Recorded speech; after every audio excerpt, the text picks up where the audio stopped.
Bonjour, bienvenue dans ce live Australia qui est dédié au bien-être et au retail. Dans cet épisode, nous plongeons dans l'univers passionnant de la connexion entre les deux concepts en constante évolution, bien-être et retail. De nos jours, il est devenu indéniable que le bien-être est un rôle essentiel dans la vie et le quotidien des consommateurs. Nous cherchons tous à atteindre un équilibre entre corps, esprit et environnement, et c'est là que le retail entre en jeu. Mais pourquoi ces concepts sont-ils de plus en plus présents sur le marché? C'est une question essentielle à laquelle Sherazade et moi allons répondre tout au long de ce podcast. Nous examinerons comment les consommateurs sont devenus plus conscients de l'importance de leur bien-être et comment cela a influencé leur choix d'achat.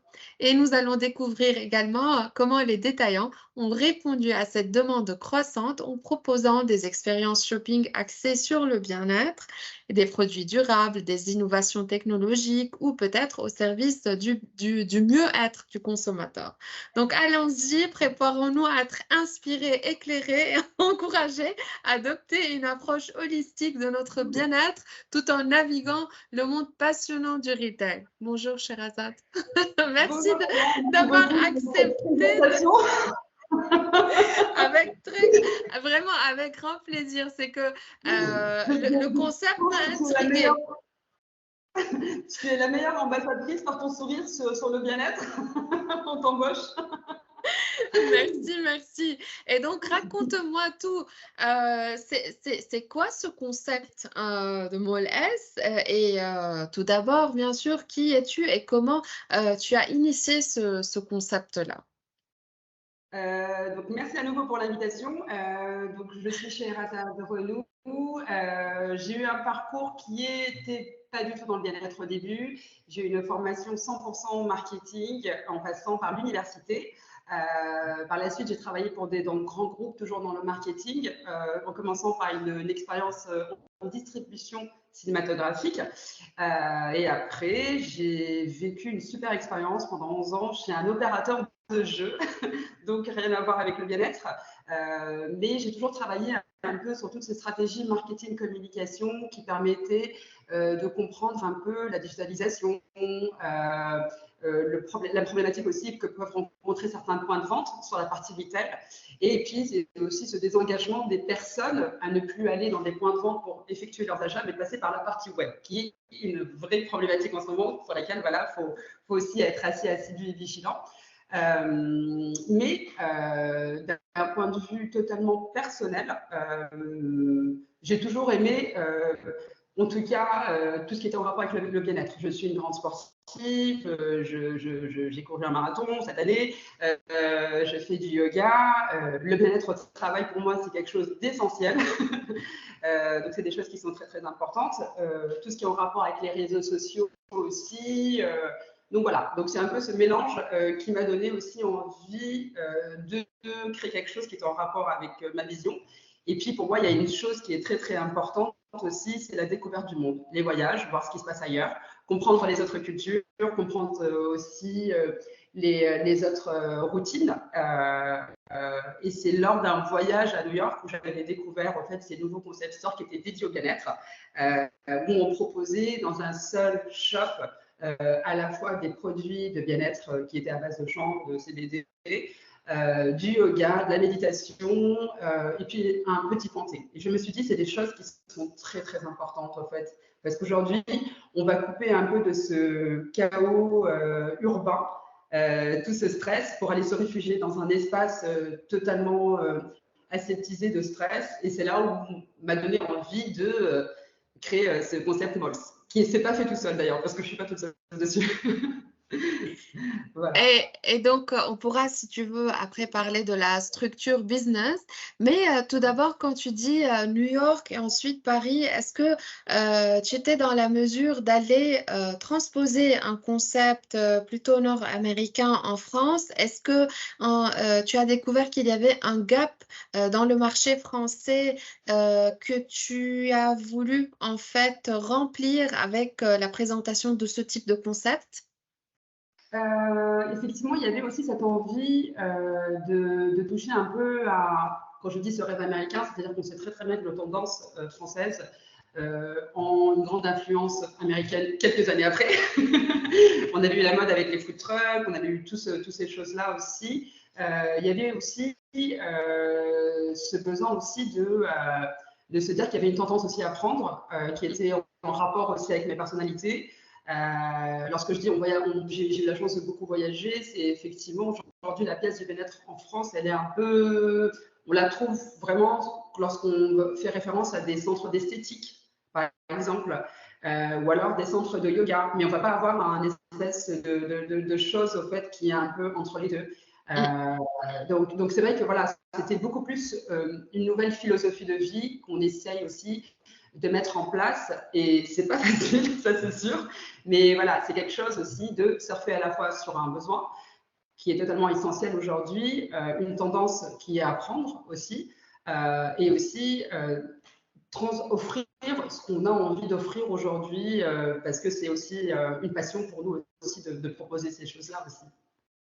Et on va parler en détail, en tout cas, à propos de toute cette proposition d'offre. Mais c'est important de revenir sur un point que tu as évoqué tout à l'heure, c'est l'idée que le bien-être était bien mis en retrait. Et avec ce concept-là, on est en train de le rapprocher plus, on le rend plus accessible aux consommateurs et l'idée devient plus facile. Donc, je me sens plus à l'aise à aller vers ce concept-là. Donc, quand on sort sur la rue, peut-être, et quand on devient plus en mode vitrine et visible, ça change pour le consommateur. Et alors, la question qui se pose aujourd'hui, est-ce que les consommateurs sont intrigués quand ils vont voir votre boutique, votre espace? Est-ce qu'ils vont venir poser des questions là, qu'est-ce qui se passe là? Qu'est-ce qu'il y a de nouveau? On a beaucoup de gens qui arrivent, qui sont effectivement interloqués en disant waouh, c'est super, mais je ne comprends pas. Donc il y a beaucoup de ça. Et il y a beaucoup de gens aussi. Au fait, il y a quelque chose aussi d'essentiel sur laquelle moi je pense qu'il faut parler aussi sans tabou. C'est démocratiser au fait le fait qu'on va pas bien. Il y a un moment aussi qu'on est une éponge, qu'on vit aujourd'hui dans une grande ville, Paris, qui est magnifique. On sort du Covid. Je vais aborder un sujet qui est pas top, mais c'est une réalité aussi. Le travail, c'est super, mais ça nous coupe aussi des relations humaines. Ça nous, voilà. Donc, vous prenez tout ça et plus tout ce qui se passe aussi côté actualité, les problèmes économiques et tout. Et au fait, vous laissez au fait des personnes qui sont aujourd'hui isolées et qui ont aussi des mots sur lesquels ils ne peuvent pas forcément parler de manière totalement, de manière un peu plus fluide. Et vous avez deux choix aujourd'hui. C'est soit je vais voir un médecin et je suis suivie, et c'est très très bien. Ma soeur est médecin, je n'ai rien contre les médecins, mais il y a des fois d'autres solutions qu'on peut aussi avoir. Ou alors vous choisissez une autre voie, qui est la voie du naturel, la voie du green, la voie du bien social, la voie de choisir d'autres thérapies qui sont comme le yoga, la méditation, qui peuvent aussi vous apporter quelque chose. Et aussi le choix de vous dire je sors de chez moi. Je ne pratique pas mon yoga en visio parce que mon prof ne peut pas me corriger sur mes postures. Mais voilà, c'est créer aussi du lien social et du contact physique. C'est ça qu'on est en train de perdre. Et le contact physique qu'on perd en ce moment avec la digitalisation, le télétravail à nouveau, je répète, c'est quelque chose qui va faire des nouvelles générations des robots, pour moi. On n'espère pas. Et donc, revenons à ce concept. Donc, d'un point de vue retail, un concept de bien-être se positionne aujourd'hui sur le marché comme étant une entité qui peut proposer des offres et des services aux consommateurs. Donc, comme tu l'as bien décrite au tout début, que le concept propose des produits de bien-être aussi bien que d'autres services complémentaires, par exemple des cours. Est-ce que tu peux nous expliquer comment donc l'offre se présente dans le concept et comment ces offres-là sont complémentaires, sont-elles complémentaires? Alors, du coup, Malls, c'est un concept store qui est, au début, on avait une première punchline, c'était un concept store qui était dédié au bien-être. Et on l'a très, très vite changé, cette punchline, totalement marketing com, en disant que c'est un concept store qui est dédié au bonheur. On est sur 3 univers. On a une partie qui est spirituelle, donc c'est la Bubble Zen où on a la pratique du yoga et de la méditation. On aura aussi une partie artistique qui est totalement dédiée au tatouage avec le body positif, qui s'est étendue depuis peu parce qu'on a aussi des expos chez nous. Et on a une dernière partie commerciale qui est dédiée à la vente de produits de bien-être et une partie créateur. Ces 3 univers, on a énormément ce qu'on appelle du cross-sell entre eux. C'est-à-dire qu'on va avoir un élève yoga qui va venir pratiquer son cours de yoga, qui va ressortir, qui va voir les produits de bien-être, qui va s'interroger dessus, ou alors quelqu'un qui va venir choisir des produits de bien-être et qui, dans son bien-être, veut avoir une expérience physique et qui va arriver sur du yoga. Donc, c'est pas totalement... ça n'a pas de... Voilà, tout est collé. Il y a aussi une stratégie derrière. Donc, voilà, le parcours client, il est totalement bien marqué. Donc, voilà. Aujourd'hui, notre objectif, c'est de créer du lien social. C'est-à-dire qu'un client, lorsqu'il rentre chez nous, c'est un client, effectivement, il y a la partie business, soyons honnêtes, mais aussi on crée de l'affect avec lui, on essaie de l'accompagner de A à Z dans son parcours client. Je suis stressée, quelle est ta problématique de stress? Est-ce que tu veux juste prendre une infusion? Est-ce que tu veux prolonger ta problématique? Voilà, on essaie de trouver un peu des solutions. Donc, on est sur le bien-être social, physique et mental. Donc, voilà, c'est vraiment sur ces 3 univers-là sur lesquels on joue. Et c'est des choses qui sont totalement en phase avec le concept store qui propose toutes ces activités-là et tous ces services-là en même temps. Ok, et donc en parlant de services, est-ce que tu pourras également nous expliquer un peu plus comment tu animes en fait ces 3 volets, le service, donc comme les cours et l'offre. Tu as dit qu'il y aura peut-être également à côté des activités, événements ou expositions. Comment tout cela se met, comment ce bouquet se forme et comment tu commences à le communiquer au sein de l'institution? Alors, dans ce concept store, on est vraiment en fait sur une offre. Lorsqu'on rentre, on arrive totalement en fait sur cette partie commerciale qui va proposer des produits, qui va proposer la partie créateur. Depuis peu, on a été approché par des artistes qui nous ont proposé de venir exposer chez nous. Donc, c'est des artistes aussi qui sont en rapport et en lien avec notre univers. C'est-à-dire qu'aujourd'hui, les produits qu'on propose, c'est des produits de bien-être qui sont non testés sur les animaux, qui sont véganes, qui sont éco-responsables. Il n'y a qu'un seul produit qu'on a qui n'est pas vegan, d'ailleurs, chez nous, c'est du miel. On va avoir à la fois le Made in France, totalement, par des artisans français. On va avoir le Made in Paris par une marque de cosmétiques totalement parisienne, mais on va avoir aussi des partenariats avec des marques new-yorkaises, des marques qui viennent de Miami. Donc voilà, le choix est assez simple, mais on est toujours en fait sur des produits qui sont des produits premium. Sur la partie créateur, on travaille avec des créateurs qui sont totalement en phase avec notre positionnement. On va avoir des marques qui vont travailler avec de la fibre de bambou et des déchets marins pour proposer des ensembles yoga. Donc là, c'est pour la partie yoga. On a aussi d'autres créateurs qui proposent des marques streetwear qui travaillent avec du chanvre 100% français. Donc voilà, on est vraiment sur une offre qui est totalement positionnée avec les nôtres. Et donc depuis peu, on accueille aussi des expos. Donc c'est ce que je disais tout à l'heure. Ça a été la première d'ailleurs. On a eu qu'une seule expo et ce ne sera pas la dernière. On a travaillé avec un jeune homme qui est assez connu dans le milieu du street art qui s'appelle Kini, qui a réalisé sa première exposition chez nous la semaine dernière et ça a super bien fonctionné. Premier pour lui. Là, à la fois, on va proposer un peu ce qui fait aussi partie de notre passion parce qu'on adore l'art, mais ce qui est aussi en rapport aussi avec notre lieu. Parce qu'au-delà d'un espace totalement retail, on veut aussi en faire en tout cas, notre objectif, c'est de d'en faire, et on le réussit plutôt pas mal, je touche du bois, un espace de vie où on crée au fait des événements à la fois pour trouver des sujets de communication pour pouvoir amener nos clients. On est vraiment dans une relation de goodwill, donc il n'y a pas forcément d'échange derrière, mais voilà, de créer un attachement à la marque et de se positionner aussi. C'est très très important aussi de proposer des services annexes pour qu'il y ait vraiment voilà, un attachement à la marque. Mhm. Donc, tous ces liens, forcément, vont faire en sorte que les consommateurs qui viennent, qui visitent, vont en parler à leurs cousins, amis, voisins.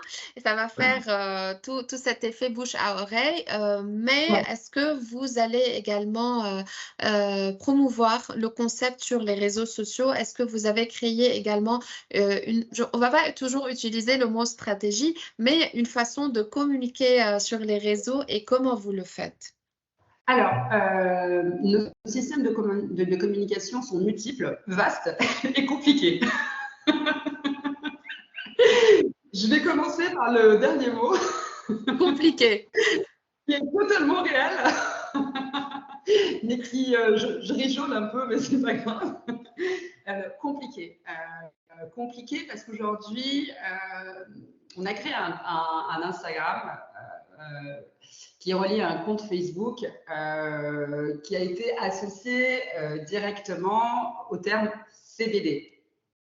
Pas bien, pas bien, pas bien, pas bien. Parce qu'aujourd'hui, la législation en France, on est sur un marché qui a une régulation qui est très très lente par rapport à ça. Du coup, Meta Group nous a blacklisté. Du coup, en fait, on peut pas promouvoir, utiliser en tout cas tous les outils qui sont mis en place par le système Metagroup, à savoir le sponsor et autres, pour promouvoir nos communications. Mais ceci ne nous arrête pas, parce que nous sommes des travailleurs acharnés. Donc, du coup, ce qu'on essaye en fait, de mettre en place sur les réseaux sociaux, c'est des stratégies un peu croisées. On essaye de promouvoir nos publications par nos partenaires. C'est pour ça qu'on a aussi des partenaires, c'est pour ça aussi qu'on fait des événements. Encore une fois, c'est des sujets de prise de parole qui sont très très importants pour toutes les marques. Il faut toujours innover en proposant du neuf. Donc voilà. Donc par exemple, la semaine dernière, on fait une opération avec Kini, le graffeur dans notre concept store. Il met en place une publication qu'il partage avec nous, mais que lui peut sponsoriser pour gagner en audimat. Donc voilà, il y a toujours des petites stratégies, je suis désolée, je suis obligée de le dire ce mot-là, pour le coup, à mettre en place. Donc on communique énormément sur Instagram. Instagram, c'est notre point de communication. On traite l'info à chaud. On est beaucoup sur aussi le partage. C'est très très important les réseaux sociaux. TikTok, on s'y met, on a du mal, on ne comprend pas, mais on le fait quand même. L'important, c'est d'essayer. Voilà. On a aussi des relais de communication qui sont très très importants. C'est nos enseignants de yoga qui nous offrent de la visibilité auprès de leur communauté. C'est nos tatoueurs qui nous offrent aussi de la visibilité auprès de leur communauté. Nos invités, les marques avec lesquelles on travaille. Donc tout ça, c'est des relais de visibilité et de communication. Donc ça, c'est toute la stratégie un peu digitale en on. Mais on a aussi, toujours sur le on, pardon, j'ai oublié, on travaille aussi avec Google, mais c'est bancal aussi. On travaille beaucoup avec les avis pour promouvoir le SEO. Et sur le off, on travaille avec pas mal de médias. Les médias sont des très très bons relais. On a eu la possibilité d'avoir Le Bonbon, Yoga, Magazine France. Donc c'est vraiment aussi des magazines qui ont la notoriété pour parler de certains sujets. Et ça, il ne faut pas oublier, c'est très très important. Oui. Quand vous avez le groupe de presse dans Yoga France, Yoga Magazine, c'est sûr. Voilà, quand vous avez la rédactrice en chef qu'on invite pour vivre une expérience 360. Et voilà, et on a une super retombée de sa part, c'est super. C'est vraiment le truc bankable qu'il ne faut pas oublier. Et après, on a eu aussi la chance d'avoir des retombées dans Sortir à Paris, Le Bonbon et autres. Et ça aussi, c'est un relier de visibilité qui est juste incroyable. Le audimat, il est juste super. donc voilà. Et ne pas oublier tout ce qui est influenceur, qui est aussi très très important à mettre en place. Ouais, Voilà. ouais. C'est vrai qu'aujourd'hui, il ne faut pas se contenter à choisir un mode de communication parce que c'est vrai que les débuts sont importants et qu'il faut vraiment avoir cette vision 360 sur différents canaux de communication. Mais la communication est un investissement, investissement personnel, investissement d'équipe et même si on est sur du PR et qu'on a la possibilité d'avoir des articles ou des mentions for free, mais ça coûte cher. Et pour revenir Mhm. à ce point, je me pose des questions. Aujourd'hui, on s'investit beaucoup avec la création de ce rapport personnel, cet accompagnement personnel. Et quand on dit accompagnement dans le retail, on sait bien que l'accompagnement se construit, ça prend du temps, ça prend beaucoup d'efforts. Et donc, dans cette phase de start-up de ce concept-là, est-ce qu'on a du mal à retenir le client ou est-ce qu'on a du mal à le fidéliser ou est-ce que vous vous voyez vraiment sur la bonne voie de la rétention de consommateurs? Super question. Qui est très très intéressante. Effectivement, c'est bien de le soulever parce que l'accompagnement, nous en tout cas, sur un rapport avec un client, je pense que c'est 70% de notre travail, Mm, l'accompagnement. Et je dirais même plus de la pédagogie. On mm, est en fait dans de la pédagogie pour tout, pour tout. De la pédagogie pour expliquer les produits, parce que les produits sont méconnus. L'activité dans laquelle on travaille, elle est totalement méconnue. Et c'est quelque chose qui prend beaucoup de temps. Et des fois, on a effectivement des personnes en face de nous. C'est un peu compliqué dans le sens où on a l'impression qu'on les blablate aussi, parce que c'est vraiment un marché qui est très très compliqué. De toujours expliquer des choses. Je reprends encore toute la partie CBD, c'est-à-dire que jusqu'aujourd'hui, on a des personnes qui nous demandent si c'est légal de mm, vendre ça. mm. Et on se dit, oh my god, on est complètement dans un. Oui, oui, je vends des choses illégales. Et 2023. ouais, c'est très très compliqué. Mais après, c'est pour ça que j'ai parlé au fait de régulation de marché. Qui est aussi très très floue, qui n'est pas forcément évidente. Aujourd'hui, c'est un produit qui est associé à une image très particulière. C'est considéré comme un Encore produit tabou, réel. on va dire. Ouais, ouais, je pense que oui, oui, oui, je pense que le mot tabou, c'est un peu aussi ça, c'est Ouais, comme tu l'as dit vraiment au tout début, quand on passe à des frontières culturelles, géographiques, peut-être dans des pays où on a pu avancer un peu plus et ouais. que la France est en cours d'avancement sur ces sujets-là, mais pas encore totalement en phase avec ce que vous souhaitez peut-être souligner avec ces concepts-là. Et quand tu as comparé les anglo-saxons ou l'Amérique du Nord avec la France, on n'est pas encore sur ce même niveau, je pense. Oui, oui, oui, totalement, totalement. Et puis je pense aussi en fait, aujourd'hui, proposer des choses naturelles, la green culture, voilà, se détacher aussi des médicaments, de voilà, mettre un peu une croix sur tout ce qui est pharmacie, se dire tiens, je vais consommer green, je vais me soigner à base d'huile essentielle, c'est quelque chose qui est encore un peu. Voilà, dès qu'on se positionne comme ça, la personne nous répond et tout mange du tofu et des graines. Donc c'est exactement, voilà, on est vraiment dans le stéréotype. Mais non, non, non, on est encore très très loin de pas mal de choses. Et moi, je trouve ça dommage parce que moi, c'est vrai que je me suis mis un peu à tout ce qui est médecine douce. J'ai découvert ça en Inde. Aujourd'hui, en Inde, ils se soignent à base de chanvre depuis très très longtemps. J'ai voyagé 7 fois en Inde, ça a été un choc culturel pour moi. J'étais enrhumée, on m'a proposé des feuilles qui sont fait bouillir. Je me suis dit, mais c'est quoi ce. J'ai bu cette infusion-là, j'allais très très bien. Et c'est vrai qu'aujourd'hui, on dit, voilà, c'est vrai que c'est toujours très très particulier. Et voilà, c'est de la pédagogie, c'est de la pédagogie. Et pour aller donc droit, pour répondre à ta question, effectivement, aujourd'hui, on a de la chance quand même d'avoir créé un noyau de clients qui sont là, qui sont présents.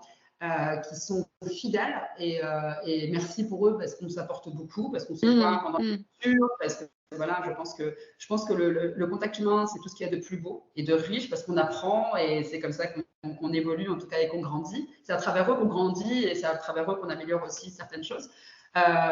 Et effectivement, voilà, on doit avoir aussi un autre point, c'est que nous, on travaille beaucoup, beaucoup, beaucoup avec les touristes. Les touristes américains, les touristes européens, c'est vraiment super. Mais il faut le dire aussi, le contexte aujourd'hui politique fait que c'est vrai qu'on perd beaucoup de touristes et c'est quelque chose qui est très, très compliqué pour nous aussi. Voilà, sans savoir. Donc voilà, c'est aussi une réalité. C'est la réalité du business. Après, c'est toujours cet équilibre entre un consommateur local qu'on peut faire évoluer et peut-être ce roulement entre des consommateurs touristes qui sont de passage et qui fait toute la différence entre ces calculs internes qu'on a. Sherazade, je pense que on a fait le tour sur toutes les questions que moi j'avais à te poser sur ce concept-là. Est-ce qu'il y aura d'autres points que tu souhaites ajouter et qu'on n'a pas évoqué? Du coup, c'est vrai que je m'étais parlé, j'avais surtout mis en fait un petit point de mon côté sur la stratégie digitale qui a été complètement compliquée de notre côté.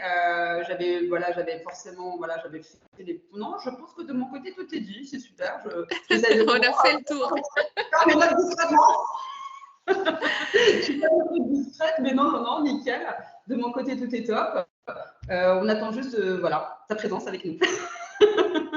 Eh ben, on espère que je devrais venir tester après. Oui, merci absolument. Je devrais venir tester. C'est surtout d'un point de vue d'un retailer, cette expérience sociale que tu as mis en avant qui est très intéressante. Après avoir fait des centaines d'entretiens, c'est vrai, aujourd'hui, j'étais en train de penser, waouh, toutes les expériences que je mets en avant, que je communique avec mes collègues, ce sont des expériences de magasinage, des expériences transactionnelles, des expériences reliées aux produits et qu'on parle beaucoup de social, mais que c'est la première fois que je rencontre un concept qui en parle autant sur cette dimension. Et donc voilà, très belle découverte et félicitations.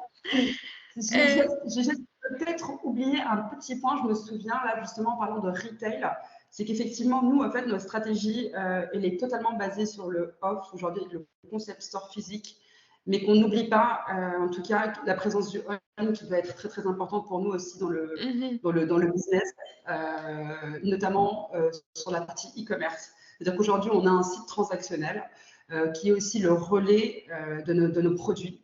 Ça, c'est quelque chose, malheureusement, on ne peut pas, en fait, et on est en train de développer une stratégie à partir de septembre pour être présent sur d'autres relais de livraison comme Deliveroo et autres. Ok, Donc, ça, parfait. c'est très, très important. J'avais complètement oublié. Pardon. Et donc, voilà ma question de conclusion. Est-ce que tu pourras donc juste nous expliquer comment on peut acheter online, sur quel site web et de nous indiquer le nom de la page Facebook pour ceux et celles qui souhaitent se rejoindre à vous online? D'accord. Alors, sur la partie réseaux sociaux, on est présent sur Instagram, sur mallstore.paris. Donc, voilà, on a vraiment toute l'information qui est proposée à chaud. On traite voilà, toutes les cours de yoga auxquels vous pouvez participer, les événements, les produits. Sur la partie e-commerce, on est présent sur www.mallstore.fr. Et à partir de septembre, on sera disponible sur d'autres plateformes de livraison comme Deliveroo. Donc voilà. Et parfait. Et après, il ne faut pas hésiter à venir me voir directement parce qu'on est beaucoup plus sympa qu'un écran aussi. Et d'accord. Donc l'adresse, c'est Paris Centre et 324 rue Saint-Martin, Paris 3. Voilà, parfait. Et donc, on est bien renseigné. Je te remercie, Sherazade, pour cet échange très riche et enrichissant et en espérant que le concept ne fait qu'évoluer. Voilà. Merci beaucoup et à très vite. Merci, au revoir, merci infiniment.